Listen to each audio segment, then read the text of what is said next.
All right. Hello, everyone. Thank you so much for joining us today for today's presentation. We're Boston University School of Hospitality Administration, or what we like to fondly call Shaw. And we're excited to have you join us to learn about our brand new graduate program, the Master of Science in Hospitality Real Estate. In the next 45 minutes, we'll be talking about this new exciting program, all the professional and academic opportunities that will be part of this one-year experience. We'll talk about the other graduate programs that we offer here at Shaw, the all-important scholarship opportunities, tuition expectations, as well as our admissions process. My name is Elizabeth Kent, and I'm the manager of graduate admissions here at Shaw. And I'm also here joined by Professor V. Professor V, if you'd like to introduce yourself. Hi, everyone. Good morning, good afternoon, good evening. Welcome to our webinar on the new MS in Hospitality Real Estate. My name is Kaushik Vardarajan. I go as Professor V. It's a lot easier to say. I'm an associate professor of the practice here at the school, and I'm the director of the real estate program and the innovation and entrepreneurship program. So I spend time teaching both undergraduate and graduate courses, and I spend a lot of time coming up with ways to make our programs more excellent. This is my third year at the school, and I came here after spending 15 years doing hotel consulting. I started in New York, moved back to India, ran the South Asia offices. I worked in Moscow and Russia and the CIS region. I worked in Asia Pac, where I ran the region, and I oversaw 9 offices across Asia. So I've worked in about 65 countries around the world. And then I spent 4 years with Hilton growing their portfolio across Asia. So, and here I am at BU today. So welcome again. Thank you. All right, so before we talk about the main event, our real estate program, we wanted to tell you a little bit about Boston University in general. We're the proud home of 17,000 different graduate students who come from 130 countries worldwide and who are supported by over 4,000 part-time and full-time faculty here on campus. We are considered the 8th have to have the most top 10 most employable grad students in the country, according to Times Higher Ed. We're the 40th most innovative university here in the US, and you're going to learn a lot more about Shaw's contribution to BU's innovation in a little bit.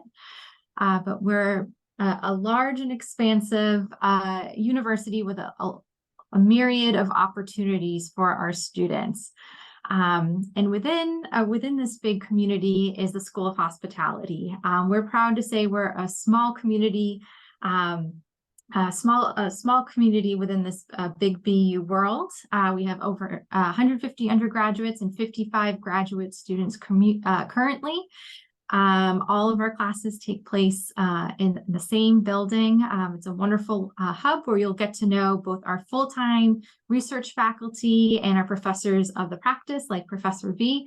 And we have a lot of wonderful industry professionals who are part of our advisory boards and come into the classroom to talk to our students.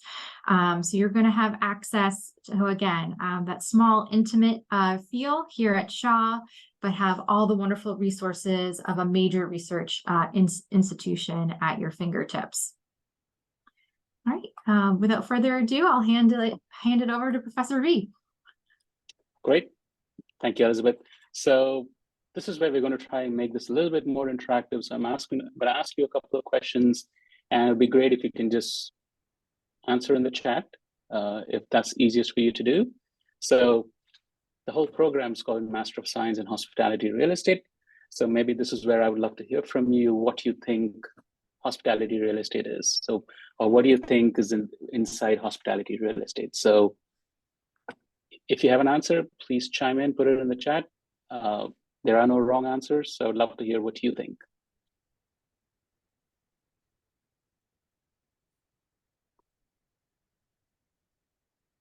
Don't be shy. So we'll see if people chime in. Otherwise, we'll keep going. So let's see. Or if you want, you can turn on your audio and you can just speak up. Oh, go ahead. I see somebody's hand up. Hi, Sarah. Hi. Hello, everyone. Can you hear me? Yes.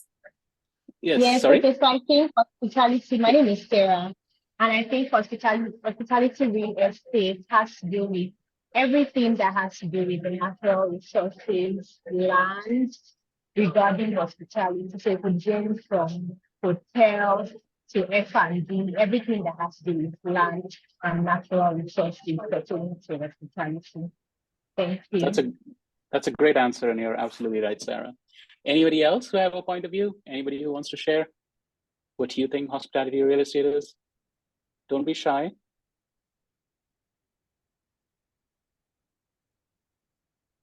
Okay, so we'll keep going then. And so just like Sarah said, a hospitality real estate just starts with hotels and resorts, right? But then it's a lot more than that. It's restaurants, it's convention centers, it's casinos, it's membership clubs, golf courses, large mixed use developments, which have a hotel and an office and a retail and restaurants and apartments and everything in one single building or one single piece of land. You have sports and entertainment venues, right? So you look at the US and you have basketball and baseball and what we call football and hockey. And then if you look at Europe and Asia, they have cricket and soccer. And, we have all of these different sports facilities and venues around the world. Entertainment venues, which are music concerts, where you have large, when Taylor Swift performs around the world, that's just an example of the kind of entertainment venues and entertainment events that are part of the hospitality industry. And even senior living facilities, they're all part of the hospitality industry. And so when you're here at our school in this program, you learn about all of these different types of real estate. And so we don't just focus on hotels and resorts, we focus on a variety of different uses because all of them are part of it, and you will see them being developed in different forms in different parts of the world. Elizabeth, we can keep going. And one of the key areas I focus on is, and I'm sure as you do, what do you do after you finish this program, right? It's great to be in Boston. It's great to be at the Boston University School of Hospitality. It's great to spend an amazing year here and learning, but in the end, you're doing it because you want to find a great job later. So what could you do after you graduate with this degree? Our graduates go and work for feasibility and valuation consulting firms. So somewhat similar to what I did around the world. So you'd work for consulting firms where you'll be helping people decide what they should build on a piece of land or help people decide how much a company is worth. You could go work for investment banks that are providing funding to hotel projects. You can go work for groups that own hotels, and you can be in their corporate finance and real estate teams. You could go work for hotel brands because that's a big area, and the brands keep growing and they're becoming bigger and bigger around the world. And there are thousands of brands across the world. Transaction advisory firms are where if you're looking to buy or sell a hotel, you engage one of them to help you through the process. So you can go work there. You could go work for hotel management companies, or you could work for asset management companies. These are the companies that work for the owner to make sure that the hotel project is generating the return that they're supposed to. So what we do here is essentially you learn the basic concepts of real estate, and then you apply that, and then we teach you how to apply the basic concepts of finance to all types of real estate. So I want you to leave this program not just knowing about hotels, but if somebody asks you to work on a project that has a hotel and a resort and a golf course and a residential project and office space on it, you know exactly how to make it happen. So that's essentially what this program will help you do. So I see a question about how senior living facilities fall into the hospitality sector. So the key part that you're finding is, so there are different types of facilities when people get older, right? So you have senior living facilities, and then you go to assisted living, and then after that you are in critical care units. So essentially, the older you get, the more medical help you need. Senior living facilities tend to not be very focused on the medical care aspect of it, they're more focused on the lifestyle and the experiences that they offer, because the people who live in senior living facilities are not very old and are still able to enjoy life with mobility. So what senior living facilities are really required to focus on is ensuring that the residents are taken care of. If you look at research, it has shown that as people get older, their loneliness increases. And so a big job of senior living facilities to ensure that every resident feels they're part of a community. There are events organized. There are opportunities for them to meet each other, work on fun activities and game nights and get-togethers and trips. So that's what a senior living facility does. So that's a big part of hospitality, which is why we consider senior living to be a part of it. In fact, you'll find that the trend today is that a lot of senior living facilities and a lot of hospitals too are hiring executives from the hospitality industry, because they are trying to make patients feel more comfortable. If they feel more hospitable, if they feel happier, then it's good for the guests and the patients, and it's great for the business. So that's why we believe it's part of the senior living space. The senior living is part of the hospitality space. Elizabeth, let's move to the next slide, please. So just to give you an idea of what are the types of courses you will take. So you will all show up here in the fall, which is typically the first week of September when the program starts. We'll start off with a course on the introduction to the hospitality real estate life cycle. So the initial course is focused on giving you a foundation that you can build off of. So even if you don't have extensive experience in real estate, you can still come to the program, and we will start off with the introductory course. So we start with the real estate life cycle. You'll have a course on hospitality design. We dive into the real estate finance and feasibility, because we do realize that one of the main reasons and the most important reasons why anybody would invest in real estate is so you could make a return on it, right? So if it is a financial decision, then we need to ensure that it financially makes sense, that the numbers add up, and that it is feasible or viable. And what do I mean when I say feasibility? It means that if I put $50 million into building something, when the project opens, at that point of time, its value should be at least $50 million, to put it very simply, right? So it is our job to ensure that what you're going to build is financially feasible or viable. Therefore, that course is really important. Again, because it's a financial course and it's a financial decision, you'll take a course in financial management. And then we also give you the options to choose certain courses based on what your interests are. If you're passionate about sustainability, like I am, you can take a course on actionable sustainability.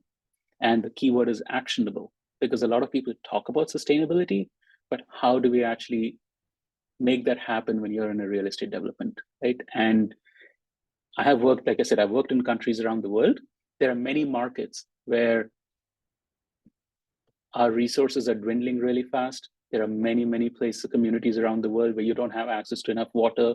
You don't have access to natural resources.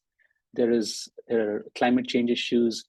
How do we make sure that we are actually creating actionable sustainability? So that course is really great for somebody who's interested in that area. If you're focused on learning how you could go back to your countries or go after you graduate, and actually build your own real estate project, then the hospitality and commercial real estate development class is there for you. Real estate management, you might choose not to build something new. You might choose you want to go work in a company that already has a lot of real estate. Then you'll learn how to manage real estate in that property.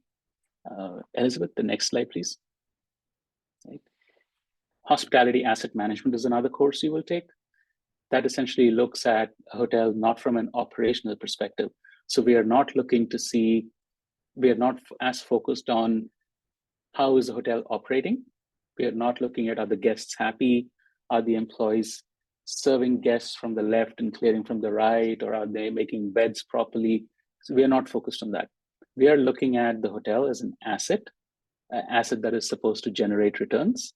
And therefore we look at hospitality asset management. So from a real estate perspective, how can I make sure that the asset or the hotel is generating returns? We have a course on franchise management and independence. So you learn about franchise agreements and franchise contracts. You learn about management agreements.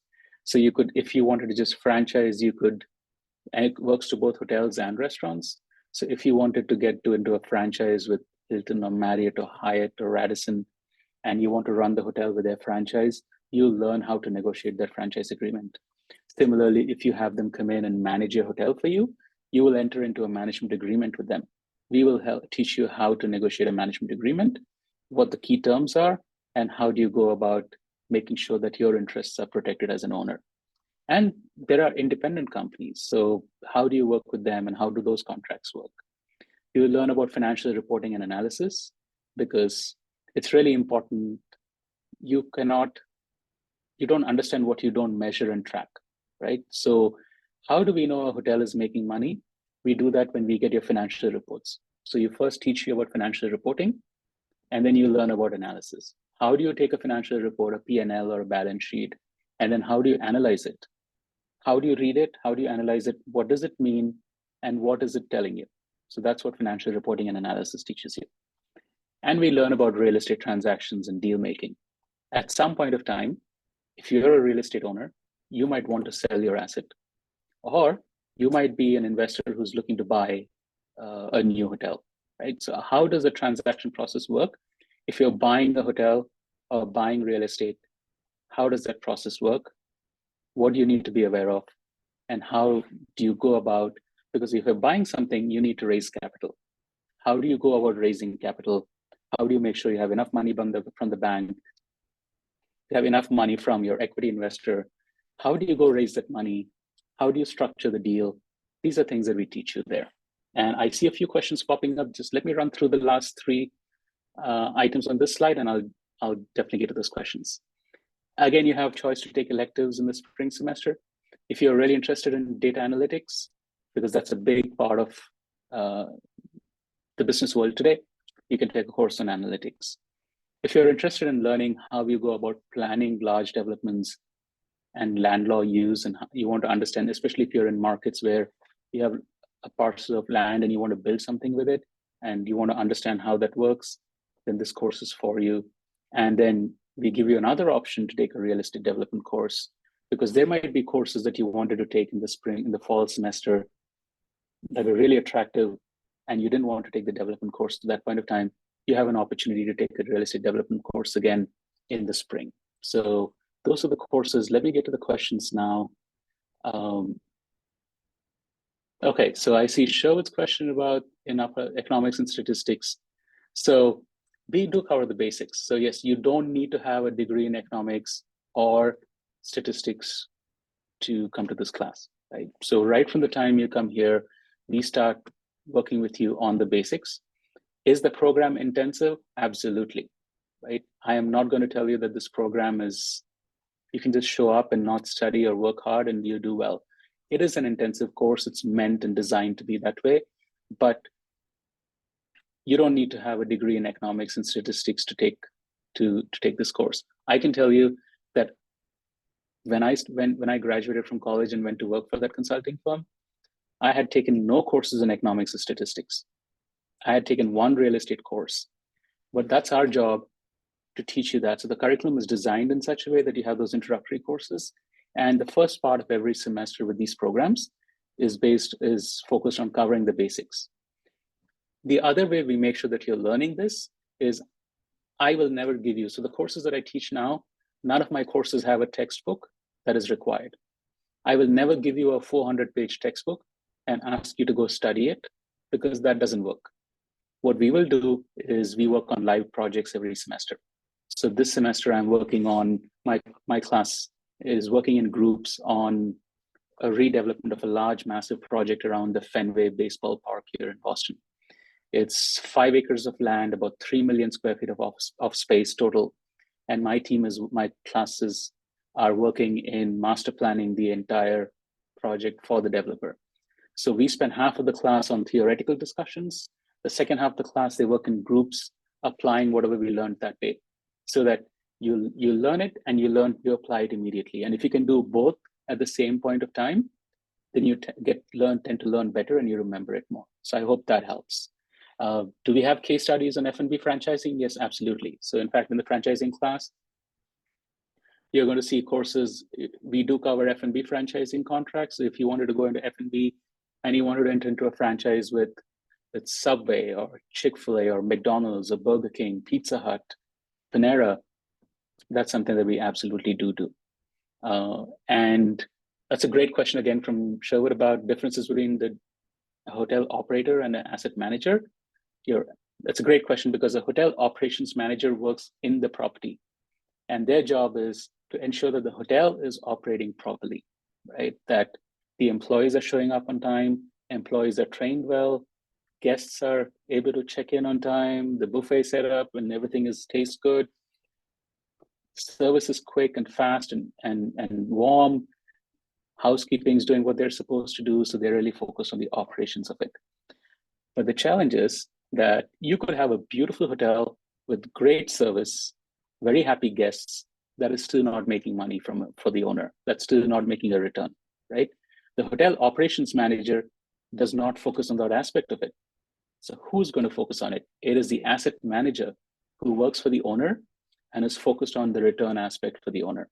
So their job is to say, yes, it's important that the guests are happy, it's important employees are happy, but it's also important that the owner makes a return on their investment. So that's where you switch from being focused on operations to starting to look at it as a financial asset and one that is supposed to generate a return for the owner. Because if the guests are happy and employees are happy, but the owner is not making a return, you know that at some point in time, the hotel is going to shut down or the owner is going to have to sell the hotel. So that's what a difference is between an operations manager and asset manager.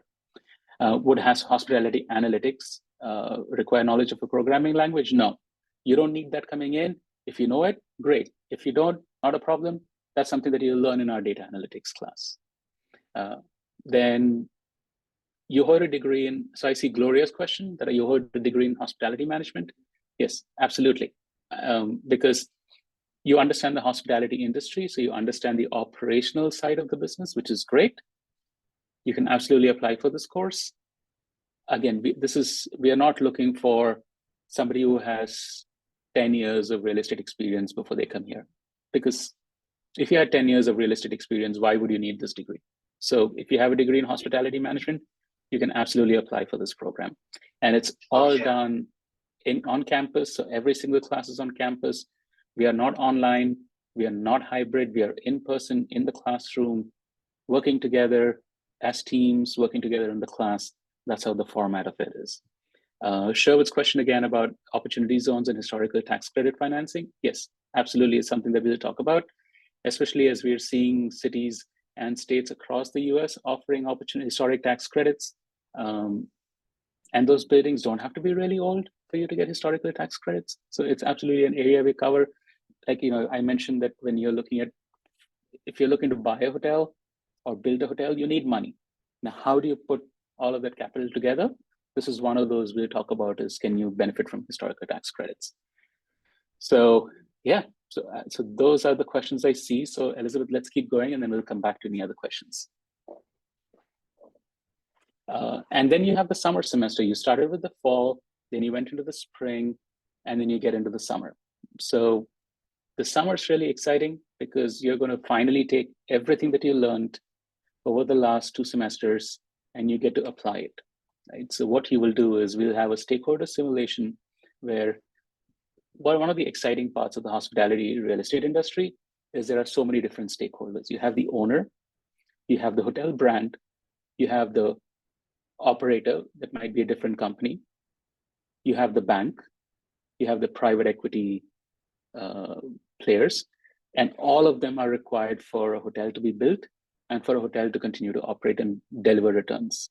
So what you will do is each one of you will be assigned a role. You'll be given a case study where each one of you is told you have to get these outcomes. This is what you're fighting for in a negotiation.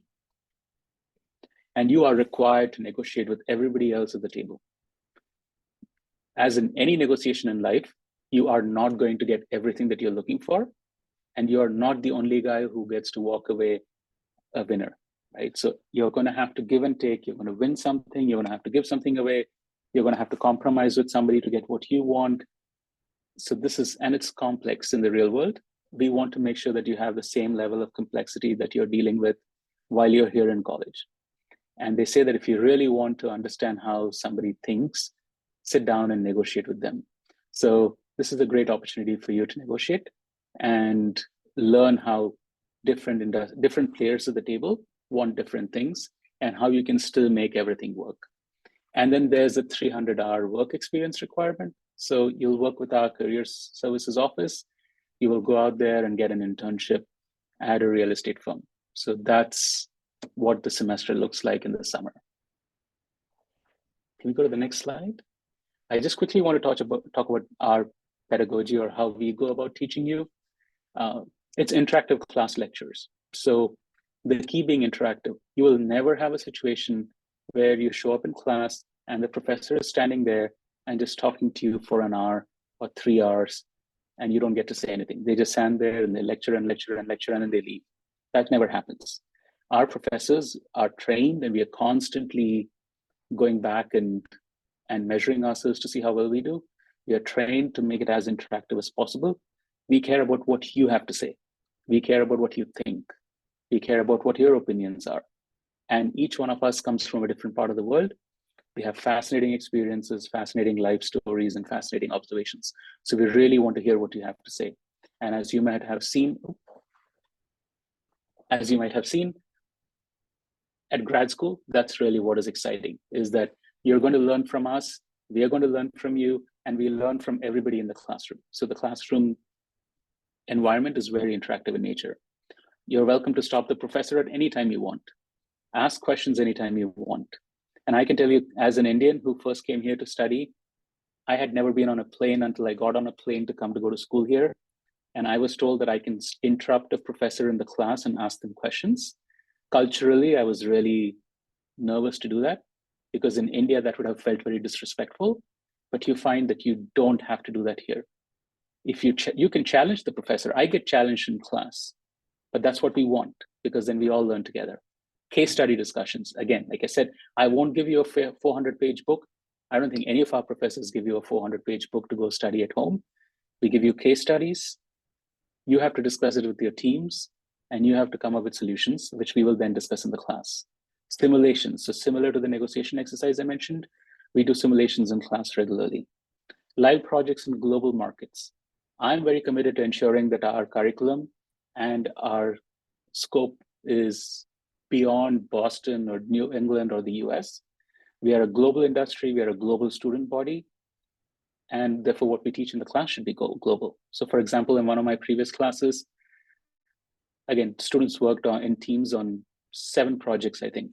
One was in Bangkok, Thailand, Mumbai, India, Cairo in Egypt, Istanbul in Turkey. Then we had Amsterdam in the Netherlands, Dubai, Cape Town, South Africa, and Miami. Right? So, and you are required to interview people in those markets, speak to leaders in that market, do your research, and work on your project. We have guest speakers who come in. They're senior leaders, and not just senior leaders in the industry. I am very strategic, and our professors are very strategic in how we pick these speakers, because one of the additional reasons why we pick these speakers is because those are companies that you want to work for. So it's a great opportunity if you get, instead of just having to send a resume, having to email somebody a resume, or having to submit an application online, how much better if the senior leader from that company is in your class of 15 or 20 people, and you have an opportunity to go up to them and say hello and chat with them and start to form a connection and say, can I send you an email?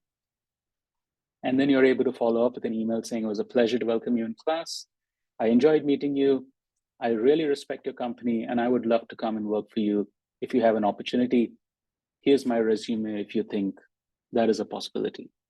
A whole different ballgame than having to send a resume or submit something online where it is one of maybe 500 resumes. So we are really focused on bringing guest speakers in. And not only do we bring guest speakers in, we also go to their offices. So we'll go meet people in their offices, meet the leadership team there when we make these visits. So those are all of the different ways that we make sure that you're learning and you're networking, meeting people, and expanding your knowledge base. It's not just sit in your room and read a 400-page textbook. That's not how we look at it. Elizabeth, next slide, please. I'm going to let Elizabeth jump in now.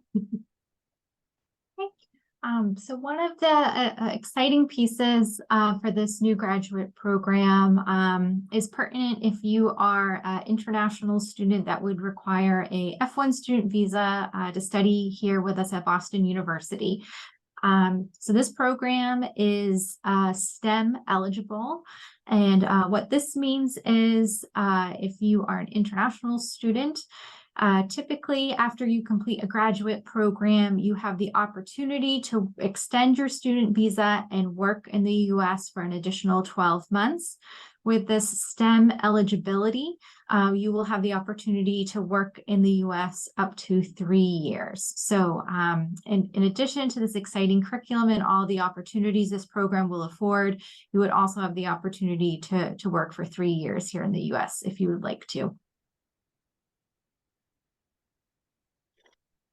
The other really exciting part of the hospitality school is the real estate advisory board that we have, right? So we are very committed to ensuring that what we teach you, we don't want to teach you just something that we believe you should know. My philosophy is that all of us in the real estate program should be teaching you skills and knowledge that the industry thinks you need, that the industry wants you to have. Because like we've discussed, a big part of why you come to school and go back to school for this degree is so you can get a great job after this. So that's why we talk to employers out there and say, what do you want our graduates to know to be able to be successful in their careers once they graduate? And then we formed an advisory board. So these are senior leaders across the industry. So you see you have lawyers. So Josh is a lawyer in one of the largest real estate law firms. Spencer works for a transaction advisory firm. Zach is global head of hotels research at JLL, one of the largest, if not the largest, commercial firms out there. Cecilia is another lawyer and chair of the hospitality group in her law firm. Can we go to the next slide, please? And then you can see we have Jonathan, who works for a consulting firm. John Lancaster works for Choice. Jim Lucas works for Stonebridge Companies, which is a large ownership group here. Rachel is the chair of the council. She runs her own consulting firm and has done that for about 30 years. Amma was previously at Blackstone. She's just in the process of moving to another firm. David works for a large hotel ownership group, and Chad is a managing director of a large asset management company. So again, our goal was to create leadership and have an advisory board that consists of people from different parts of the industry. So not just senior leaders, but also from different parts of the industry, because we realize that you might want different things. So there are, of all of you on the call today, some of you might want to go into consulting. Some of you might want to go into transaction advisory. Some might say, I like asset management better. So some might say, hey, I'm thinking about studying law, or I really am interested in the legal side of business. Our law firm, our advisory board is designed to give you those connections and connect you to them so they can serve as your mentors. That's what they're here for. I see a question. I'll let Gloria, I saw your question. I'll let Elizabeth get to that towards the end when we get to that stage. So Elizabeth, let's move on to. Great. So now we're going to transition and talk about a lot of the extracurricular opportunities that you'll have as a graduate student here at Shaw. So we're excited that we're continuing the tradition of offering a spring break trip for our graduate student community. Last year, our students had options to go to New York City, Panama, or Paris, France. This is not only a tourist trip to get to know these different places in the world, but a professional development opportunity to network with a variety of different industry leaders in these cities and to learn more about the industry in a hands-on way. So a great opportunity to take advantage of. Yeah, so I'm jumping back in to talk about this competition because I spent 2 years putting it together. We launched it last year. It's an innovation competition focused, as you can see, on the hospitality industry. It's currently open to students across Boston University, so not just the School of Hospitality or Shaw, but to all the schools across PU.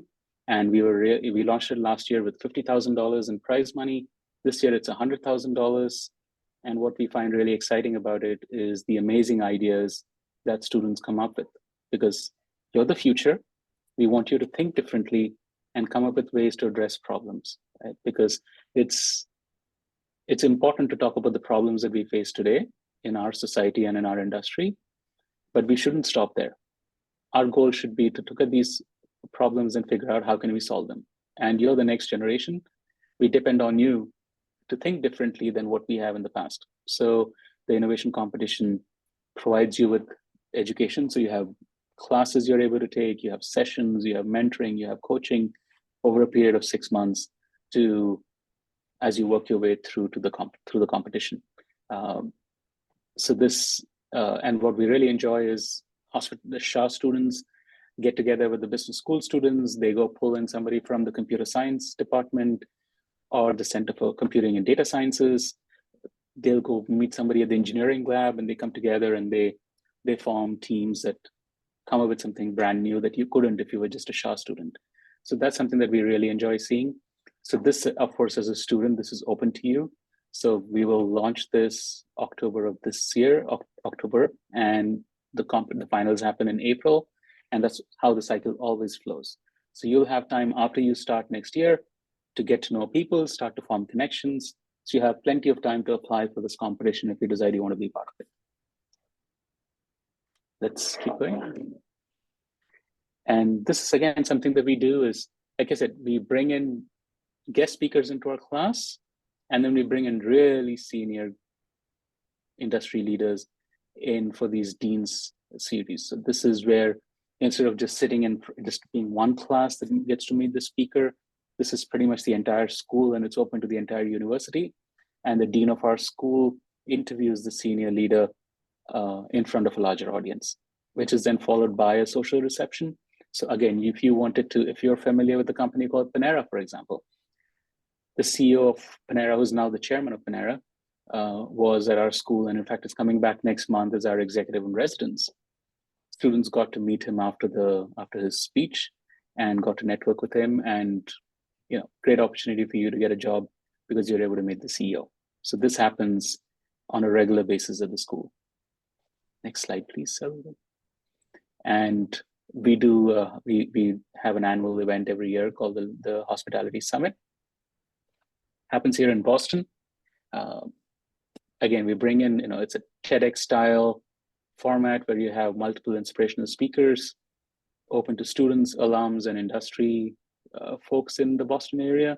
But we do have alums come in from other parts. It's a full day event, happens at one of the hotels here. I think next year it's going to happen at our brand new, one of the tallest buildings in Boston that's on BU campus. It's going to happen there on the 17th floor.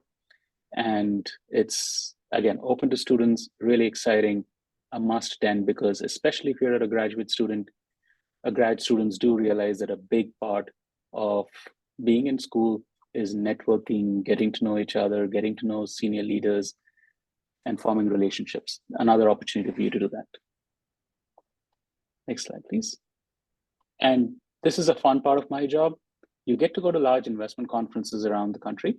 So I take you to, I take most of these trips. So I pick students, typically 6 to 8, I pick them, and then you get to travel to these conferences and meet leaders. Some of them have 2,000, 3,000 people attending. Your conference is paid for, your hotel rooms are paid for, and we just want to give you the opportunity to meet industry leaders and network with them, and hopefully form that relationship and then find that next job. And my job is to keep adding to this list of options. So there are 2 other conferences that we take students to that are not on this slide, and you're going to be adding more next year. So that's, next slide, please, Elizabeth. Yours. So as Professor V mentioned, a requirement for this program is completing 300 hours of work experience. That may be daunting, but you won't be alone in the job search. So we have a fantastic Marriott Career Resource Center helmed by 2 career counselors that do a fantastic job of bringing in employers for you to meet at job fairs or informational sessions. They're here to help coach you and prepare you for that interview, whether that's working on your resume, polishing your interview skills. And they're also here to help facilitate making networking connections as well. So we don't offer direct job placement, but we offer you a ton of support and resources to help you get to where you want to go after completing this program.